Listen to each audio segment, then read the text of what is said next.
So could you talk to us a little bit about why interest rates pose such a threat to the budget outlook?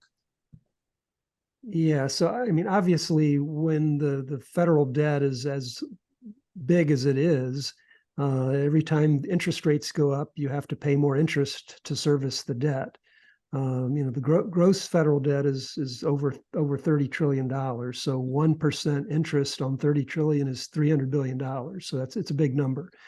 But I mean, what we've seen during the pandemic, the Fed lowered interest rates, and the government was able to basically take advantage of that. If you go back to 2021, 2022, there's what's called, there's different ways of financing the debt. You have what are called bills, which are government securities that have a maturity of less than a year. They're 1 month, 3 months, 6 months, less than a year. Then you have what are called notes, which have a maturity of a year to 10 years. And then you have bonds, which are 10 years and more.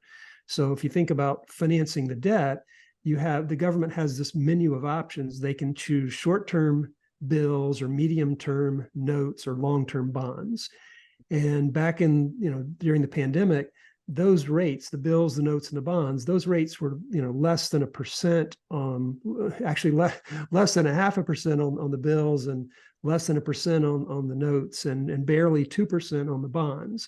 So essentially the government, if you look at the mix of short versus long, the government was financing its debt at about 1%. And there's new bonds that were being issued at that point. So 1% of 30 trillion, that's $300 billion.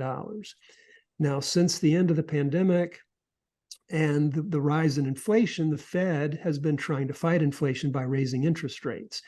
And what we've seen happen is that across the range of all those maturities, the bills, the notes, and the bonds, short to long, all of those rates have risen. And if you look at, within the last week or so, those rates are all at or over 5%. Interestingly, the short-term rates are actually above 5%. The 10-year is just below 5%, and then the 20 and 30 are just above. So that average is about 5%. Well, $30 trillion at 5%, that's $1.5 trillion. So, now obviously we're not paying 5% on all the debt that's outstanding. We're only paying 5% on the new debt that's issued. But what that means is if interest rates were to stay at the range they are now at 5%, that over time our interest costs would increase dramatically.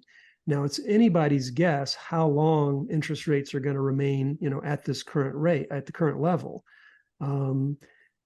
So whether this is a temporary expense that we have to deal with for the next year or two, or whether we continue to see higher rates out into the future, that the higher, longer, as the Fed has been talking about keeping the Fed funds rate at a higher level for longer. Now, what longer means, is that a year or two or three? Their projections, of course, is that rates will come back down within the next year or two. If they're wrong, the budget is going to be in much worse shape than what's currently projected. But at any rate, even if they come back down a bit, we're past the days of financing the debt at 1%. Yes, certainly. As this debt rolls over, it's going to be higher.